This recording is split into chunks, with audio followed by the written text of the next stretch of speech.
Right, well, hello and welcome to another edition of Call the Doctor with the inimitable campaigning GP, Dr Bob Gill. And I'm delighted to also be joined today by the indefatigable Dr Rahmeh Aladwan. I'm Chris Williamson, Deputy Leader of the Workers' Party of Britain. And in today's show, we're going to be focusing on what the High Court victory for Palestine Action might mean for staff working in the National Health Service.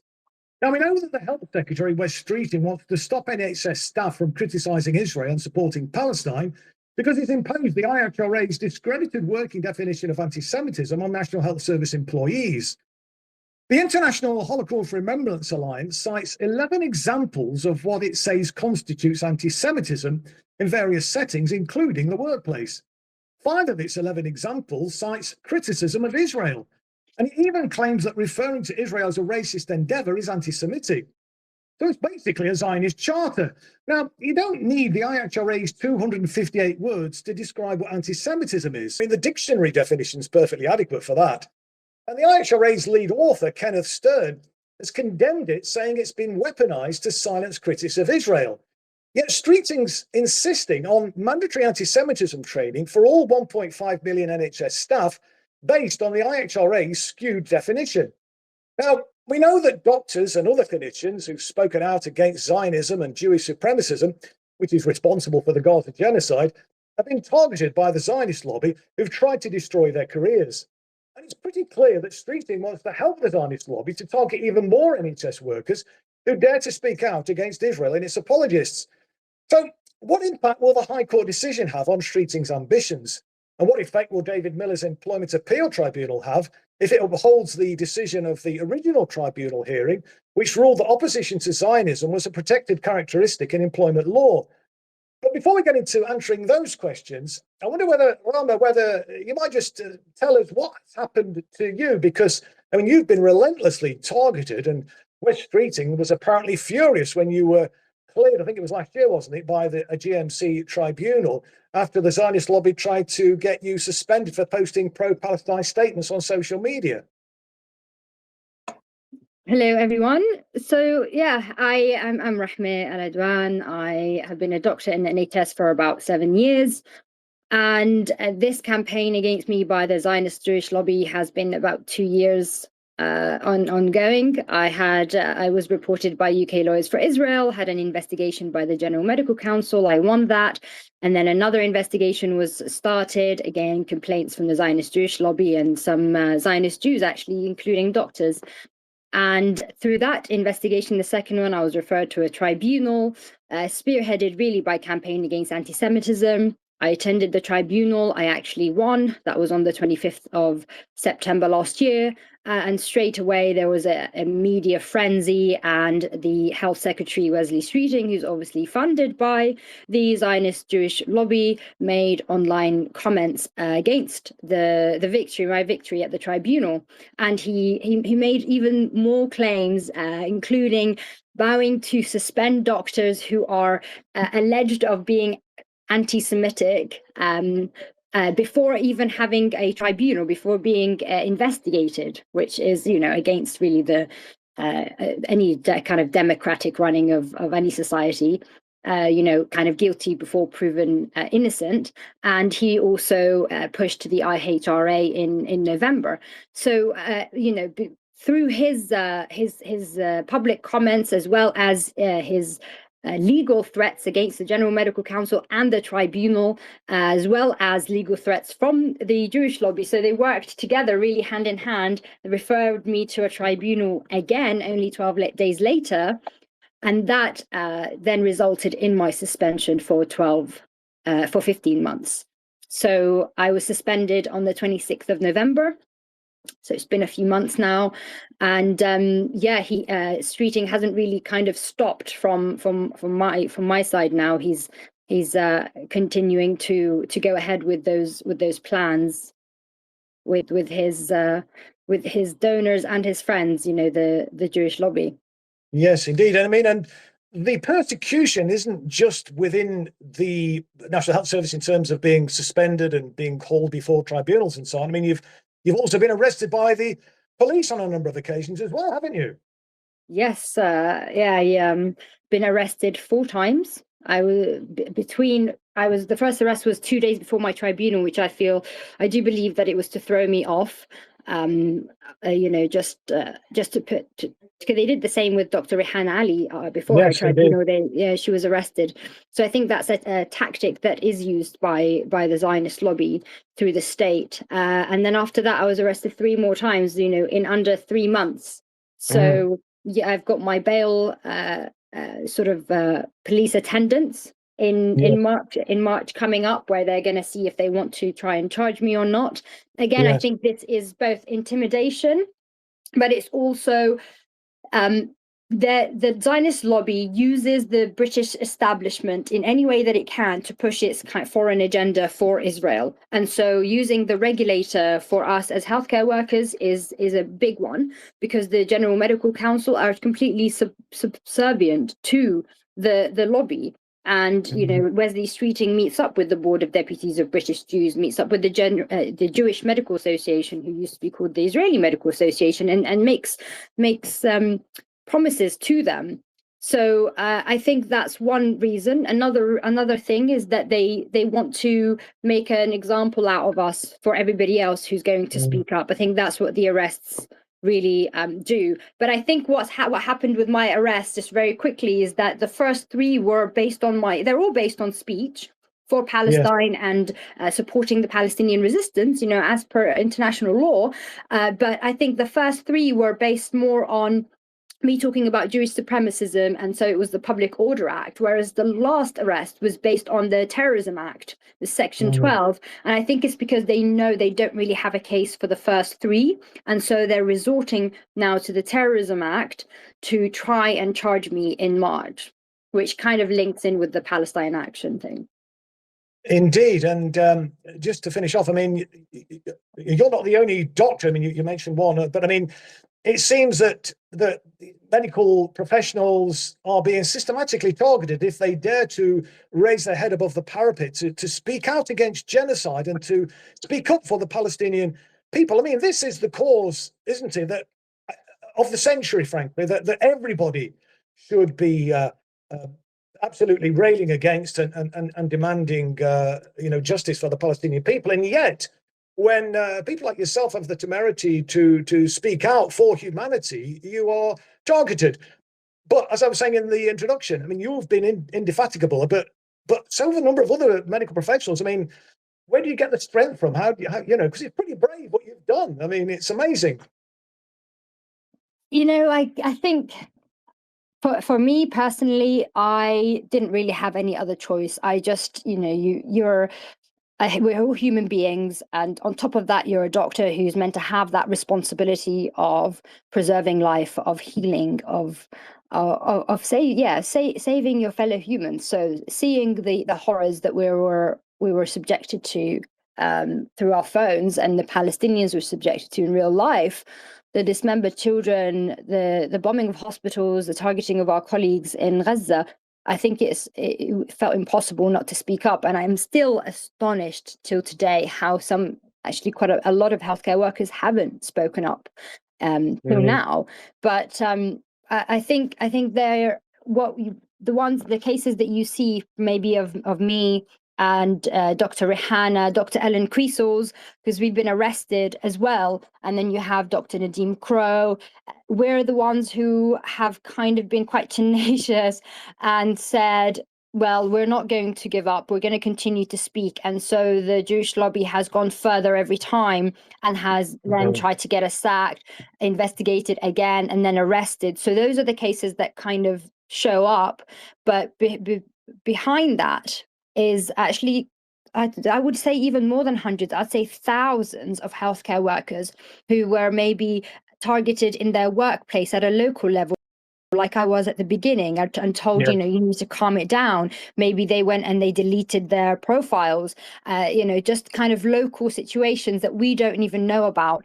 So I think a lot of people do, and it makes sense. I get it. People have homes and mortgages and bills and children, and these people, the Jewish lobby comes at you with everything. They want to take your entire. They want to ruin your life. They want to take away your livelihood, and really put you in fear of kind of being homeless or being in prison, and that's a lot for anybody to have to face. So I think from a personal point of view, and the doctors that I know, they're the ones who have just almost said, you know what, I will risk it all, because I know that what I'm standing on is justice and is the truth. And some of us have maybe less fears about that. And for me personally, it's my faith. I'm a Muslim. I know this is my duty, and I have that faith in God as well. Well, as I say, Rahmeh, you are inspiring, and I'm sure you're giving strength and courage to others to follow your lead, really. But Bob, do you think that medical professionals in particular are being targeted because of the status that they have in society? They're highly respected, aren't they, people in the medical profession? And, if they're speaking out against the horrors that we're seeing on our television screens, not so much on our television screens because a lot of that's censored, but certainly on our telephones, smartphones, and laptops, etc. Do you think it's because of that they want to silence doctors? Because obviously it gives additional credibility, doesn't it, to the pro-Palestinian cause?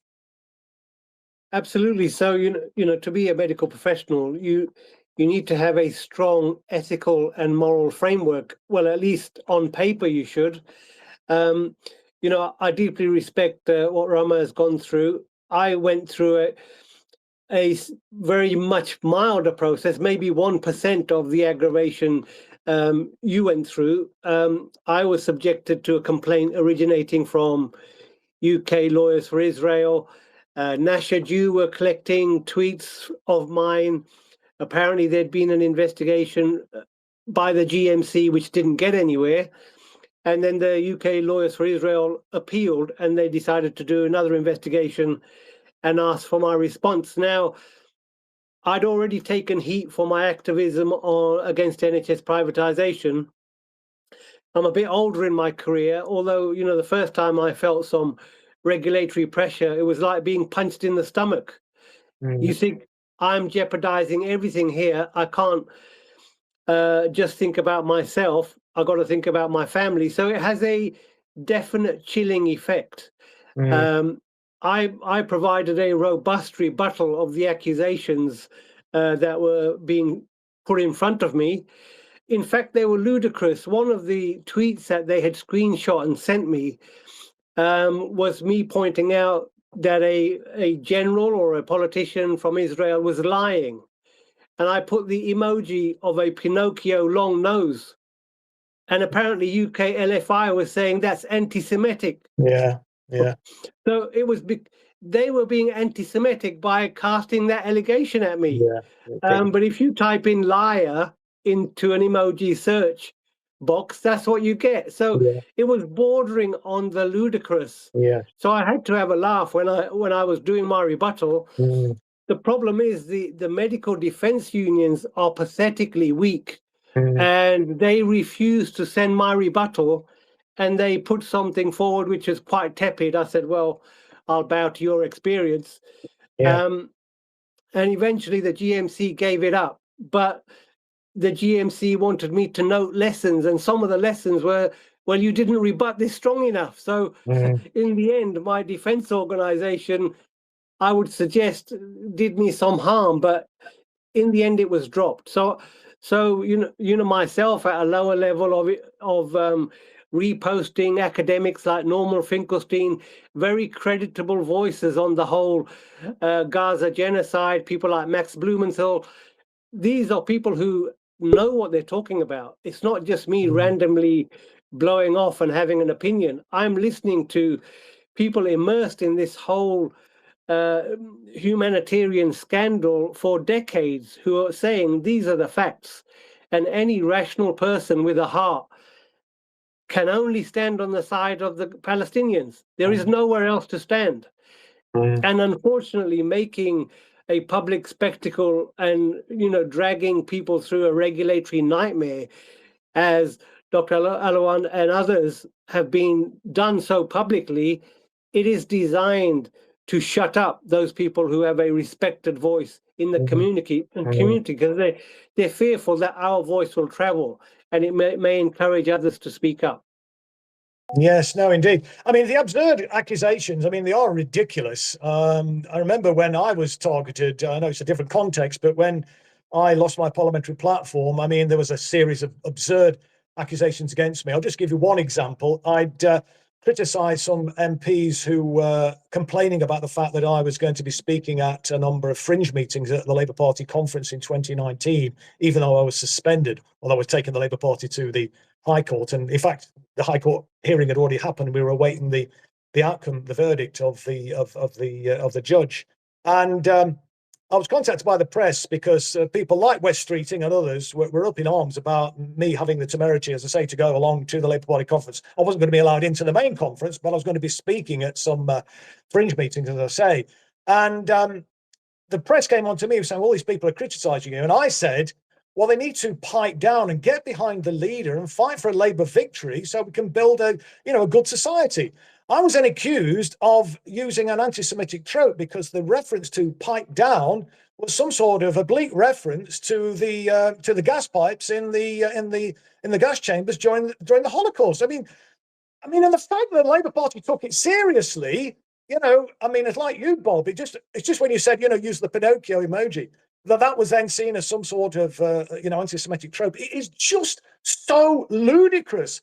And, these people have to be stood up to. They have to be fought because they are pathetic. They haven't got any legitimate arguments at all. Anyway, before I go off on any further on the rant, let me just remind anybody who's listening that if you've got any questions or comments that you want to make, any questions you want to put to Rahmeh or to Bob, please put your hand up and we'll bring you in, or put a comment in the comments section there.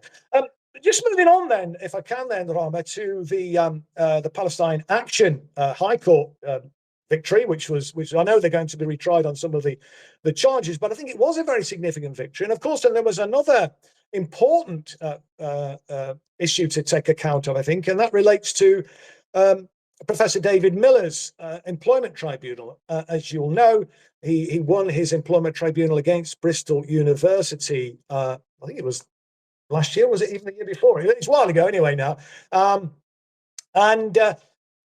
The tribe, because he was again targeted by the Zionist lobby, there were 2 QC-led inquiries that had been commissioned by Bristol University, both of which gave David a completely clean bill of health. Said nothing, absolutely nothing could be construed as anti-Semitic, but they still said he didn't meet the standards, meet the standards required of Bristol University, and they sacked him. So he took them to employment tribunal, and he won that hands down. And they concluded that opposition to Zionism was a protected characteristic in employment law. Now, they've now appealed that to an employment appeal tribunal. That's been heard, and I'm not sure when the outcome of that decision will be known, but hopefully it won't be too long, and hopefully it will. And I can't see how they can fight against him because the evidence was so overwhelming in David's support. But I would thought that would have been very beneficial to NHS staff, because it will then set precedent, it will set case law if the Employment Appeal Tribunal conclude the same as the lower Employment Tribunal did, that opposition to Zionism is a protected characteristic in employment law. So taking those two things together then, Rahmeh, the High Court decision and the impending David Miller case, what do you make of that? I mean, what implications do you think that will have for NHS staff going forward? I think if David Miller is able to win this appeal, and by the way, this sort of re-appealing is just it's a pattern of the Zionist Jewish lobby. They just do not let it go. And I think people need to realize that this is against, again, a democratic society and the way that our rule of law goes. They did the same with me, getting me retried. And I understand that they're able to appeal this high court, but I think it's them impeaching on our kind of justice system, as well as making the process, the punishment. But I think if he wins, and he should win, then that's in direct contrast to the IHRA. Yes. So then that's a bit of a conundrum, really. How is Wes Streeting going to defend the IHRA in that way? Again, I used David Miller's victory in my first investigation when I responded, and I won that time. So I quoted him. So I think it's there isn't going to be one thing that happens that gives us the victory. It's going to be all of those victories combined. With the in terms of the High Court for Palestine Action, it's difficult to see like a direct result on NHS staff from that in particular, unless there some healthcare workers want to speak in favor of Palestine Action, which you can't do now. It's overall, I think it's going to be a major knock for the Zionist Jewish lobby. It will show that they are unable to continuously use the British establishment, and hopefully that rolls on to the General Medical Council as well, because this grip that the Zionist lobby has on Britain, I don't think that the public are as aware of it as they might be in the US. And there is this sort of awakening happening now, where the British should really start to try and reclaim their independence and sovereignty from the Zionist Jewish lobby. I don't think it's happening at a fast enough rate. And so every time the Jewish lobby does things like this and comes after British citizens, it raises that awareness. I don't know if Bob kind of can see a direct result from the Palestine Action to the healthcare workers that maybe I can't see. Okay. No, I think it just adds to the mass of defeats that the Zionist lobby is suffering. Every small victory, it has to be celebrated. And the point you make about the links between America and Israel and the Epstein class, I think Epstein, the revelations there are doing us a huge favor, because it shows that in the US of Mossad to America and Israel and the Epstein class, I think Epstein, the revelations there are doing us a huge favor, because it shows that in the US of Mossad to service the Zionist goal of a greater Israel ultimately. So, all of these things are starting to line up, and it's great people like Mandelson and his protege Wes Streeting can be tarnished with the Epstein brush. That is very useful to honest people with integrity to fight this corruption, this evil sort of satanic death wish that these people have. Yeah, and it's interesting you mentioned Mandelson, Bob, because the establishment are doing their level best, aren't they, to divert attention away from his links to Mossad, his links to the Zionist entity, and to suggest it's all about Russia. We're going into a kind of another Russiagate situation, aren't we, Bob? Yeah, exactly. It's a huge. It has been effective in the past, and I think hopefully it will fall flat this time, because every name that's being revealed from the Epstein emails, it seems to be very closely linked to the Israel lobby. So that one isn't going to fly. But it helps us to just reveal how desperate the media are and how they will go to extreme lengths, blatant lies, and echoing these lies as a propaganda tool. It exposes them even more. And we need to use every opportunity to draw this to people's attention, say you're being lied to time and time again, and our political class on the whole are not serving our interests. And my topic that I spent so much time on is, why is a government destroying its own health service?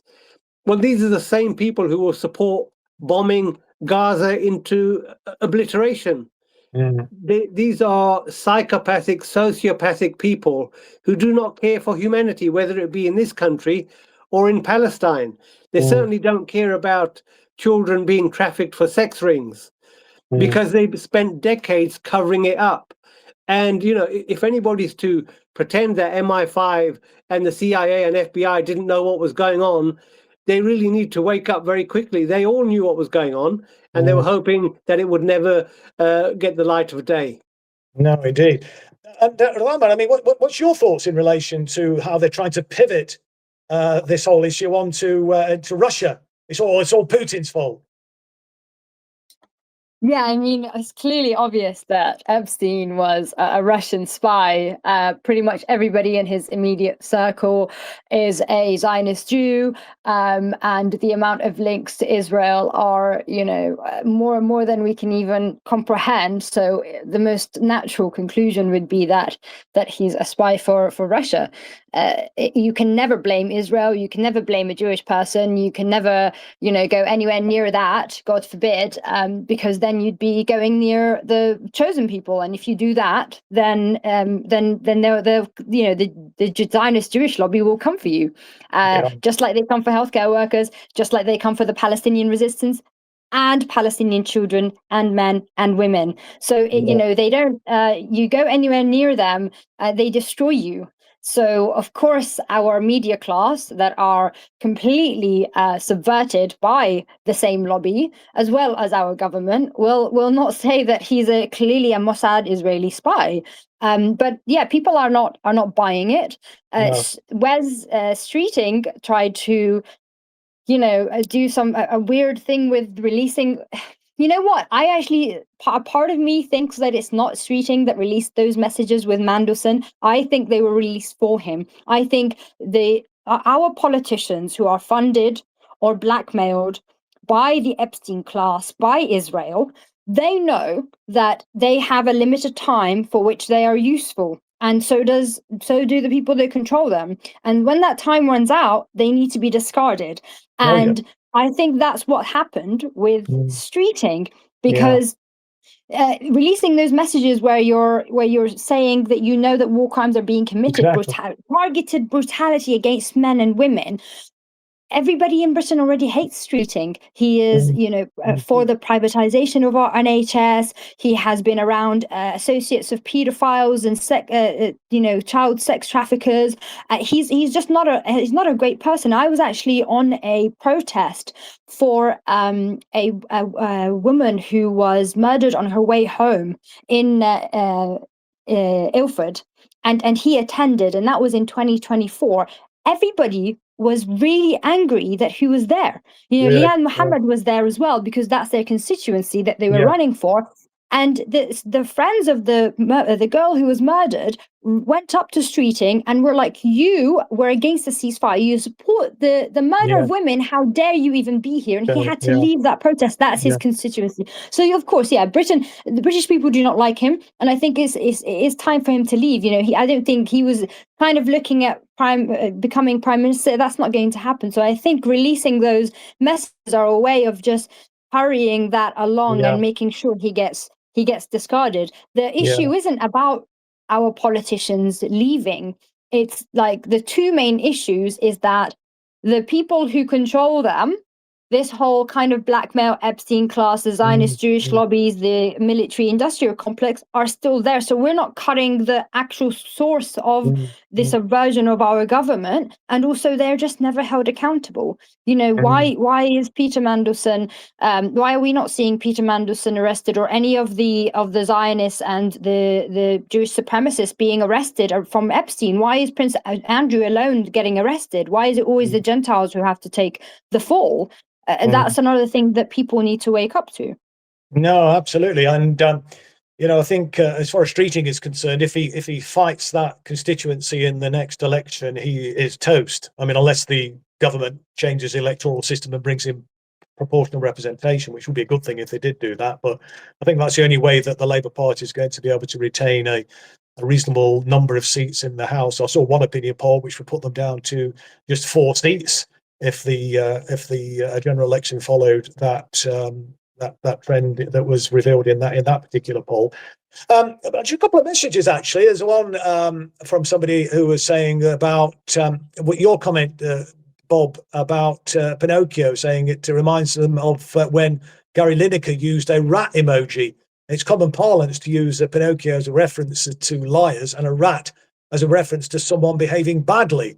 In fact, I never even knew the rat had any anti-Semitic connotations. Well, I mean, there's, octopuses, you name it. I mean, watermelons, there's so many things which have got anti-Semitic connotations, if you want to put it on him. It's absolutely absurd. But I wonder whether you might, both of you, just respond to another message from someone, John Homer. I don't know if John wants to actually join in the conversation, but he said one particular group keeps cropping up for some of us, personally, which is UK Lawyers for Israel, which you mentioned, Bob. Can we talk about its origins and control of this group? I mean, have you got any thoughts on that, Rahmeh? Because I'm sure they've got you in their sights, haven't they? Yeah, UK Lawyers for Israel are notorious and very well known. I think they're responsible for a large chunk of the complaints against British healthcare workers. They certainly were the reason that I was investigated the first time. UK Lawyers for Israel are a British charity who are known to have links to the Israeli government. Actually, I think a few years ago when two British NGOs were going to sue UK LFI got in touch with the Israeli government and asked them for funding and for help. So they have direct links that we know of. We know that they've lied when they took down the artwork by Palestinian children from Gaza, from Chelsea and Westminster Hospital. They said that there were complaints, but the FOI showed that there were 0 complaints. They also said that the famine in Gaza, the blockade, the siege, might help with obesity. These are, it's really a quite disgusting group of, and I mean, they're not even like the Jewish groups who are pro-Israel, so Zionist Jewish lobby groups. They're in your face lawyers for Israel. You are lawyers for a hostile foreign entity, so it's not, they can't even use this kind of, you're being anti-Semitic, so-called, against us.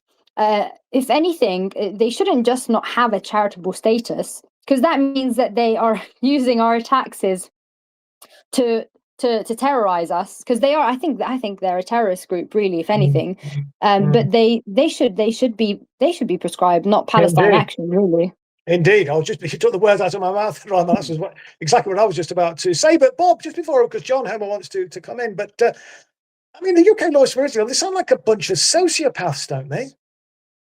Yeah, I think you would have thought one professional group might have some respect for another professional group. But it seems they are wholly hell-bent on destroying reputations, careers, financial capacity for people who are, politely expressing a view against a genocide. So, if that's the legal profession, then something has gone seriously wrong. Why they are not themselves coming up against regulatory sanction is beyond me. This is not the behavior of a professional group, and anybody associated with them should be ashamed of themselves. Absolutely right. Well, let me see if I can bring in John then. I've invited Chris in our gallery there to bring John Homer in, because he wanted to speak and put a question or make a comment to Rahmeh. And you can hear me okay? Yeah, I've got you, John. Yeah, the floor's yours. Yeah. Mate. Hi there, everyone.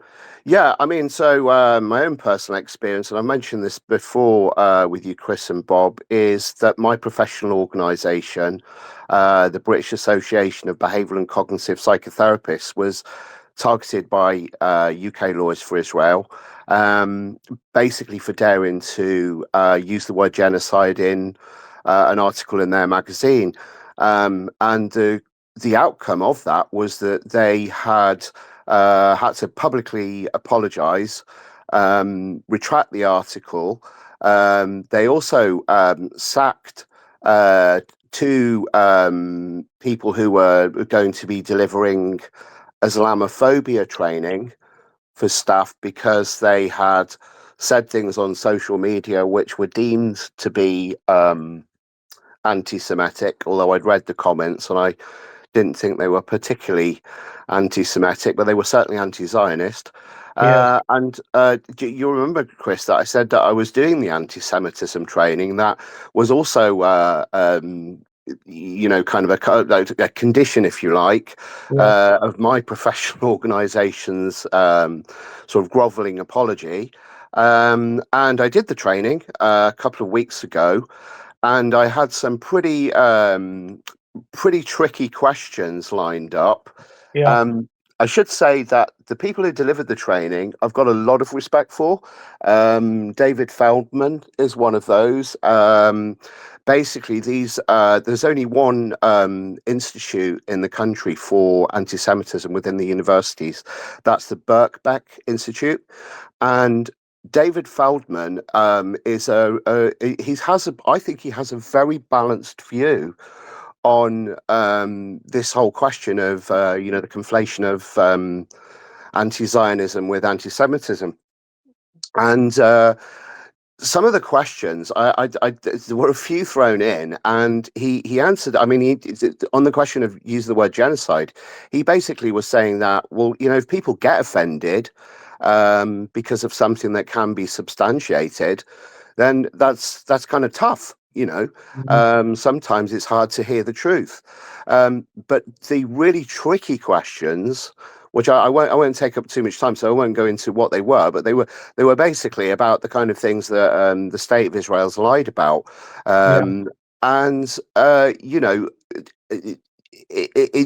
weren't even aired. I mean, and I know that they were being monitored. The questions were being monitored because it was essentially a little bit like this, where people are dropping the questions in, and my questions were completely ignored. I'm really quite annoyed about this. As I say, I think that my professional organisation have gone straight to a very well-respected individual, as I say, David Feldman, to deliver this training. And I'm not saying, any form of racism is a problem as far as I'm concerned. But it seems that what they were doing was basically, sort of also holding this idea that, well, you're not really allowed to say too much. You're not even allowed to ask too much without being called anti-Semitic. So, I'm still kind of left wondering really where this leaves me, because I've not been unfortunate in the way Dr Aladwan has been. I haven't been arrested or anything like that yet. I mean, we all, of course, know people, don't we, who have been arrested. And I think it's still this. It's there for the rest of us to be concerned about. The door knocking. Our phones being taken off us.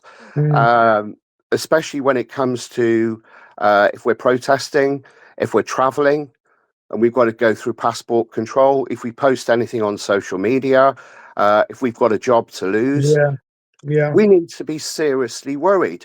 But it's an abusive process, it seems to me, John, abuse of power. And an real imposition. I just want to get Rahmeh and Bob's reaction to your comment, and also just ask them both, what are the unions doing, and what should the unions be doing? Because they seem to be pretty silent. I mean, this is a real, as I've said, imposition on their members. And from what I can tell, they've not said anything to resist this. So I don't know. What's your thoughts, Rahmeh, on what you've just heard and my comments about the unions? I think it is so audacious that whilst we are witnessing the so-called Jewish state commit a genocide and sort of murder a record amount of children in 4K in front of us, that Western countries or anyone really thinks that we need quote unquote anti-Semitism. I say anti-Semitism like that because most Jews are not Semites. Palestinians are Semites, so I think it's a misnomer. It should be if you're being anti-Jewish, and are you being anti the Jewish state? Are you being anti 90% of Jews who support the Jewish state? Because you're putting us in a really difficult position as non-Jews, because if 90% of Jews support the entity of Israel, which equals genocide, from not now, it's not Netanyahu, it's not Likud, it's not it's from its inception. That's how it was created, genocide. So 90% of you support genocide. So if I speak out against the entity, then I am speaking out against 90% of what Jews want. but you want genocide, and I don't want genocide. I want the complete eradication of Israel, the dismantlement completely of this entity that should never have existed. And it's so audacious that now you're putting people into this kind of brainwashing training, making out that Jews are somehow the victims. It is outrageous. Jews are not the victims. Anti-Semitism is not on the rise. People are not more anti-Jewish because of, you know, people do not hate Jews by the virtue of them being Jews. People across the world are disliking what a lot of Jewish people are supporting and what Jews are doing in Israel and in the Palestinian territories, and what they are doing to us who speak out against them in the West. Because, you know, we're being terrorized by a lot of Zionist Jews. I was complained to, you know, my GMC complaints came a lot from Jewish doctors. So, you know, we at some point we have to stop, you know, saying that Jews are the victims here, because they're not. And maybe Jews need to have a bit of introspection and think, what are we doing wrong here? Okay, that the entire world is unhappy with, and maybe we should be making some changes, because that's what is really needed if you want this to go away. But they seem very reluctant to make any changes, and so the only thing they can do is brainwash us with this training, so that we're so afraid of saying anything that we're going to then lose our jobs, because then it's been institutionalized. If you have that training, right, that's it. These are the rules now, which they should be scrapped. You shouldn't have anti-Semitism training. And the unions are just like the regulators, just like our government, just like our media. They are subservient and they're infiltrated. We have these Zionists who are blackmailed, who are groomed, who are funded, and Zionist Jews who have an ideological, you know, kind of connection to Israel. These people are in our institutions. That's where the subversive kind of force comes from. So the unions are just no different, unfortunately, to every facet of the British establishment. Well, that is a tragedy, certainly. And, you know, I think union members, and there'll be many union members watching and listening to our conversation today, need to be raising this, I think, through their trade union branches, and to get this issue on the agenda. But, you know, there's the organisation, the Community Security Trust, Bob, which is funded to the tunes of millions and millions of pounds from the government, from the public purse. One of their activities is to monitor the incidence of anti-Semitism, and surprise, surprise, they're claiming that there's been a big increase in anti-Semitism. Now, this also coincides, does it not, with the imposition of the IHRA working definition of anti-Semitism, this so-called new anti-Semitism, which, as I was saying in the introduction there, includes criticism of Israel. Calling Israel a racist endeavor is an anti-Semitic statement, according to the IHRA. This is what they are including, I would suggest, in their statistics, to claim that there's been this big upsurge in anti-Semitism. It's complete baloney, you know, truth be told. I mean, just the evidence of our own lived experiences demonstrates that. But what's your thoughts, Bob, about, you know, the organizations like the Community Security Trust coming up with these like ridiculous figures in terms of the alleged increase in anti-Semitism, and the fact that the action that they're taking against high-profile people like Dr Rahmeh Aladwan and the others that we know about, this anti-Semitism training is all designed, isn't it, to, you know, create a sense of, I suppose, self-censorship. I mean, the media is effectively censored because the Zionists have significant controls over, you know, the sort of stuff which gets into the media. But because there's been such a massive upsurge in support for the Palestinian people, I mean, this is a way, isn't it, of actually, you know, stifling the expression of that solidarity with the Palestinian people.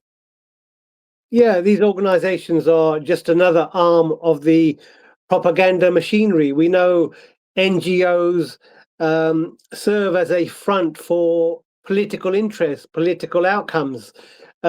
In terms of the unions, the BMA, there were the British Medical Association, there were some very vigorous campaigners within the BMA who were saying, look, we need to strongly condemn what's happening in Palestine. And there were Zionist officials who blocked it at every opportunity, blocked anything meaningful coming out of the unions. You know, we know from the Epstein emails that, unfortunately, the Zionist lobby is, although they're few in number, in total number, they are extremely organized, extremely networked. They're very careful in terms of who they will allow in the circle. They have a supremacist outlook on life. And they've made a conscious decision to get into every civic organization at the high levels to control narratives, to make sure people who are a threat to them are gotten rid of. Jeremy Corbyn's a very good example of how a whole organization was subverted to make sure that somebody who has a decent, humane outlook on the plight of the Palestinians never comes into power.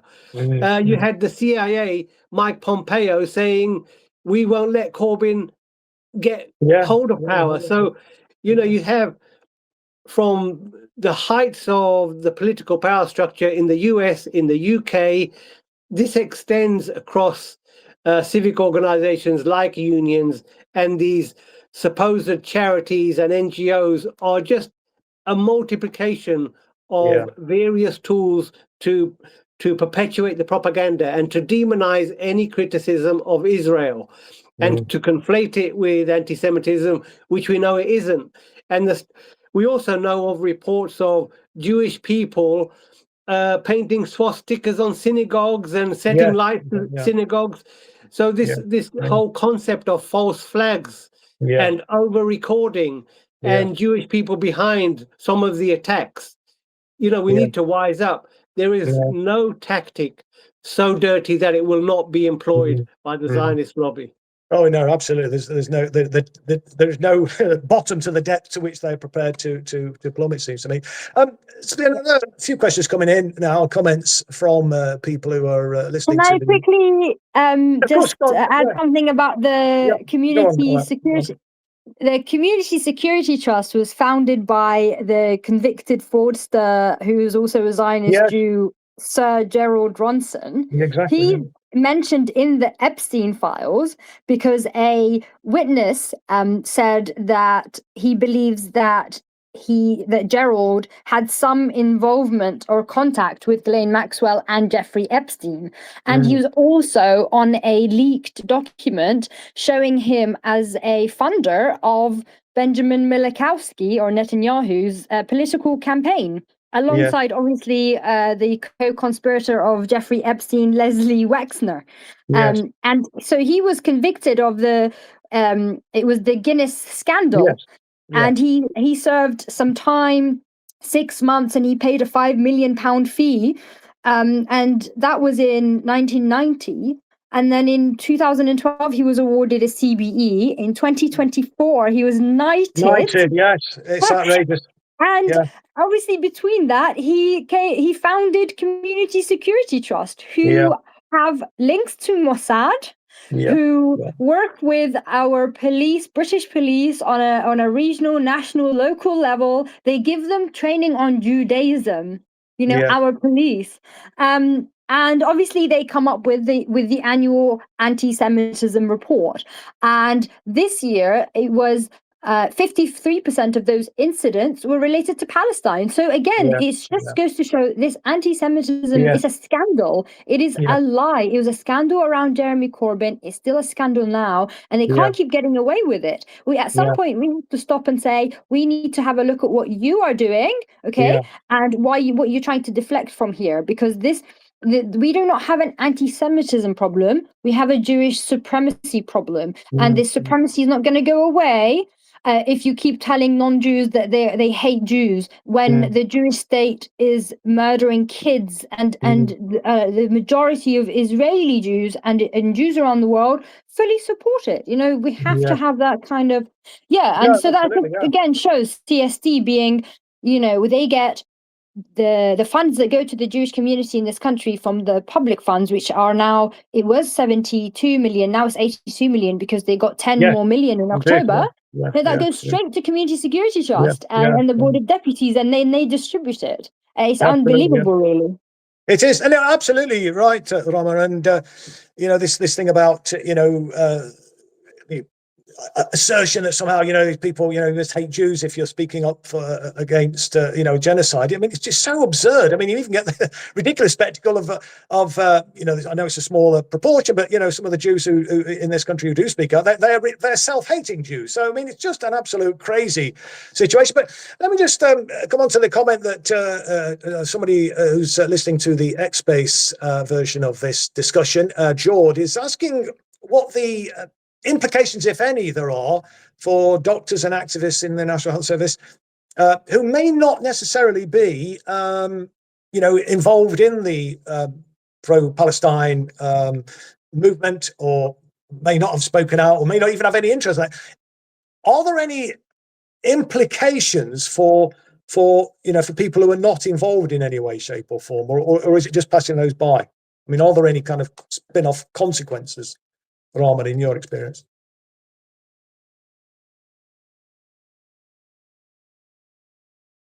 I think you're muted.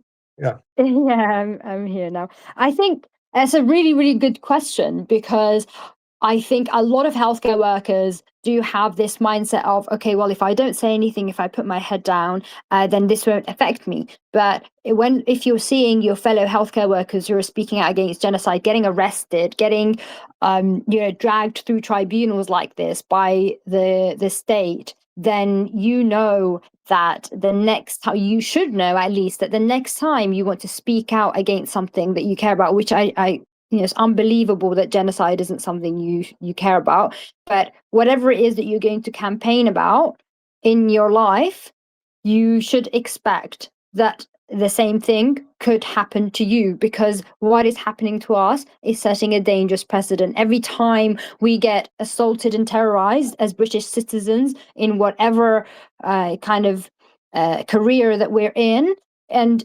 when they targeting doctors is one of those kind of worst ones, because you're not I don't see myself getting targeted as, oh, they're targeting Rahmeh. I see myself getting targeted as, okay, I am suspended. That means you've suspended the care that I was going to give to every single British person that I would see, which is over months, it's going to be thousands. That's what you've attacked. And so these people, I think, should really be aware of that. If you're looking away from this, you're almost kind of signing off on ever having a voice against anything, and then just being completely okay with it. Things like Palantir, that has our NHS England data. These are psychopaths that have our NHS patient data. Teal and the other guy, who are on video saying that, we kill people who are the enemies with our tech, yet you have our patient data. At some point you'll come across something you want to speak out against, and then you'll I think there'll be regret there that you didn't stand alongside us now. No, indeed. And I mean, that's again something else which I think has cropped up in relation to Mandelson's involvement, and I think there is a real case for cancelling that contract. But there's a few comments that I just want to go through. Somebody's quite rightly reminded us that people should be signing. There's a parliamentary petition, for what it's worth. I think it's one of these things. It helps to kind of build the pressure, but it's a parliamentary petition calling for a public inquiry into pro-Israel influence on politics and democracy, and that is, we know, overwhelmingly needed. There's 74,832 signatures so far. If it gets 100,000, then it should do at least 100,000. It should get a lot more than that. It could prompt a parliamentary debate, which would be instructive. It wouldn't be sympathetic, I don't think, to where we're coming from, but it would be interesting just to sort of see how they would respond to that. Somebody else is saying, what's your thoughts on the double standard from the government, police and regulatory bodies on taking unlawful action against activists and healthcare workers pushing back on a genocide versus nothing against dual citizens who've served in the Israeli occupation forces? I mean, there's over 2,000 citizens, according to Declassified UK, who've fought or been part of the Israeli military while the genocide is going on. They've come and gone with impunity. Some of them, as I understand it, Bob and Rahmeh, are themselves healthcare professionals. I mean, well, what the hell's going on here? The double standard is clear. I wouldn't want any of my family or friends to be treated by somebody who's quite happy shooting civilians in Gaza. But if that wasn't bad enough, I think the likelihood of these people getting elevated within the NHS is greater than anybody who has my views. That is the problem. The whole system is set up to promote these sociopaths and to silence people with a conscience, be it over Gaza, be it over patient safety, be it over the intrusion of Palantir into the workings of the NHS. Those people are to be kept silent at arm's length. And if you go along with the government agenda, you're to be handsomely rewarded. Mm. I mean, I wonder as well, I mean, I think you mentioned, Bob, the way in which Jeremy Corbyn was destroyed. That whole movement was done in really by the Zionist lobby. I know a lot of people put the 2019 defeat down to the ridiculous decision to agree to hold a second referendum on the European membership of the European Union. I mean, that was just the coup de grace. I mean, the firing squad was the Zionist lobby, and Jeremy had been sort of fatally wounded, I think, before it got that far. But I mean, I don't know really. I mean, do they have compromat on? Is it possible they got compromat on some of these politicians and influencers? And they obviously didn't have that. Would suggest on Jeremy and people like myself that they could then hold over them to get their way. I mean, it seems that the whole Epstein setup was designed to obtain compromat so they could exert influence over people of influence in the political field and in other influential positions. I mean, what's your thoughts on that? What do you think about that? Well, I remember hearing an interview by I think it was a government whip who says we have a little black book to keep our politicians under control. I wouldn't be surprised that the Israel lobby has compromising material on many key politicians. Keir Starmer himself, he was one of the few MPs to belong to the Commonwealth. I believe is it the Commonwealth Commission? It was a US trilateral commission, yeah. Which Epstein was also a member of the. He was a founding member of the Trilateral Commission. So, it was a way of controlling people through either having dirt on them or promising them a rewarding career. And the Israel lobby, funded by the US, has bottomless pockets.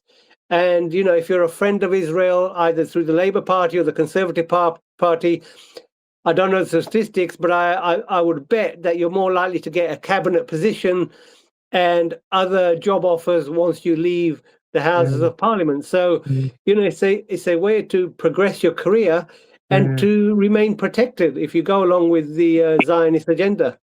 Yeah, indeed. And of course, that reference to career, Bob, was something that I used to rail against when I was doing the Democracy Roadshow to try and democratise the Labour Party to make MPs accountable. Because I used to say, if you want a career, then, don't be an MP. Being an MP is not a career. It's not a job. And when you start treating it as such, you make decisions based on what's good for your career and what's good for your job prospects in that sense. It seems I was about the only one who took that view. But that really ought to be, if you're an elected official, your role is to represent the people and to try and build a better society, not to actually, enrich yourself. But unfortunately, it seems most of our politicians take a different view on that. We're almost out of time, unfortunately. But I wonder whether you might sort of have anything to say, perhaps in conclusion, about the fact that the Green Party's got quite an interesting motion going to its full conference that is basically calling for the Green Party to set itself up as an unambiguous anti-Zionist organisation. I think talking about how absurd the Zionist lobby is, the pro-Israel lobby is, the Jewish supremacist lobby is. They've apparently been referred to the authorities for being an extremist terrorist organisation. I mean, it's so beyond absurd. But I mean, that's quite a significant. I mean, if that motion goes through, it's quite significant. And it was interesting. I don't know if people saw the interview with Zach Polanski with Ian Dale, I think it was, who was trying to, because obviously Zach is a Jewish heritage, and he was trying to, and I think he was trying to push him to say this, he shouldn't, he shouldn't support this motion. He was saying it's a bit ridiculous because, your mother, supports Israel. You're going to say then, your mother's a racist if this motion goes through. And, Zach was equivocating a bit. I mean, what's your thoughts on that, both of you? I mean, do you think it's going to go through, or do you think Zach's response to, if you saw that interview, I mean, what was your thoughts about that? I mean, I'd just be interested in conclusion if you've got any views about that.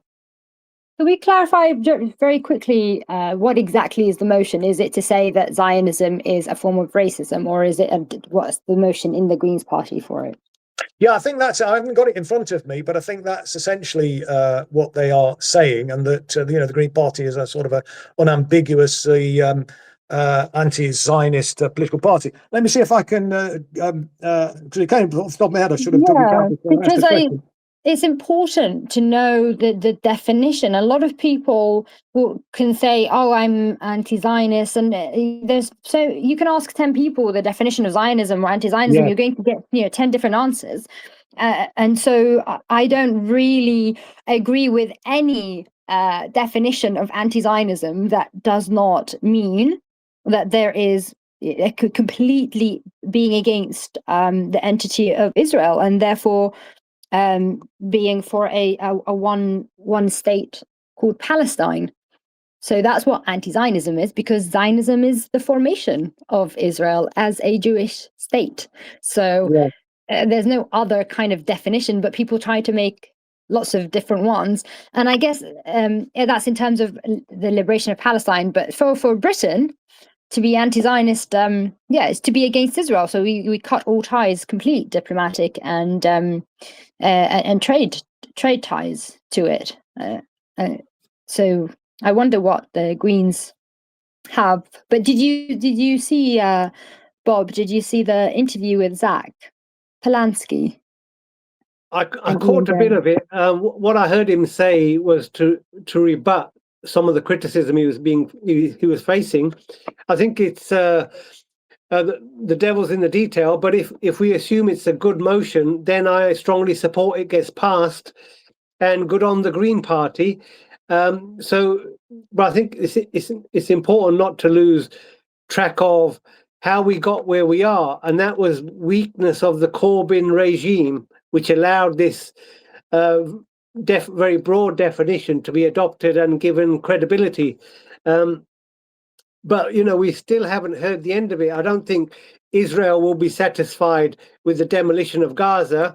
Mike Huckabee let it go with a Tucker Carlson interview recently, that if Israel wanted to complete the Greater Israel Project, that's up to them. That's their choice. So unless we push back, and unless we know that the two-state solution was just a ruse to get us to where we are, we need a one-state solution where everybody has equal rights, and that's what we should be working towards.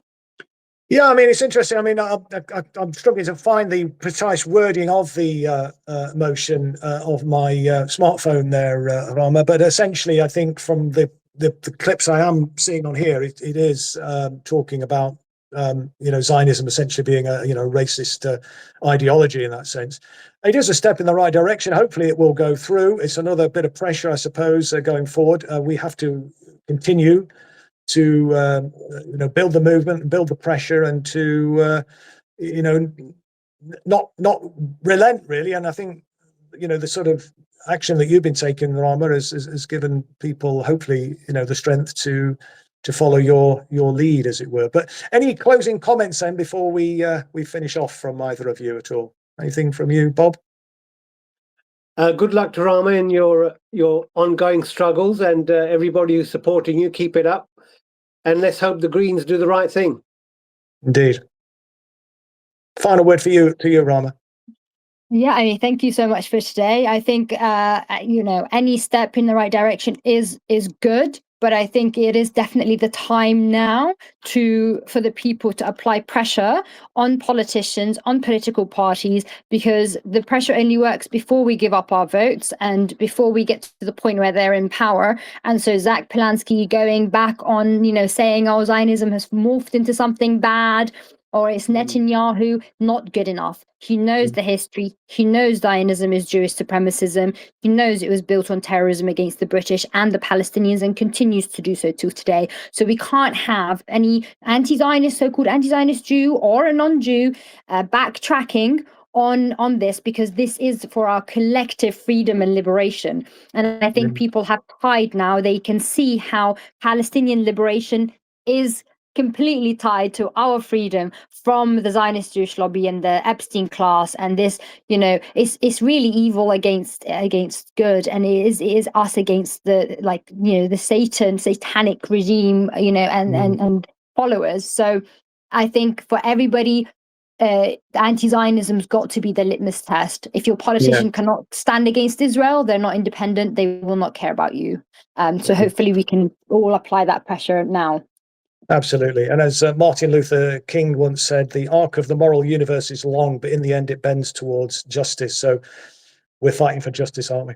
So thanks very much indeed to Dr Rahmeh Aladwan and, of course, our very own Dr Bob Gill. Thanks, everybody, for watching and listening today. And hopefully we'll be back at the same time next week. So until then, this is me, Chris Williamson, saying bye for now. Thanks so much. Bye-bye.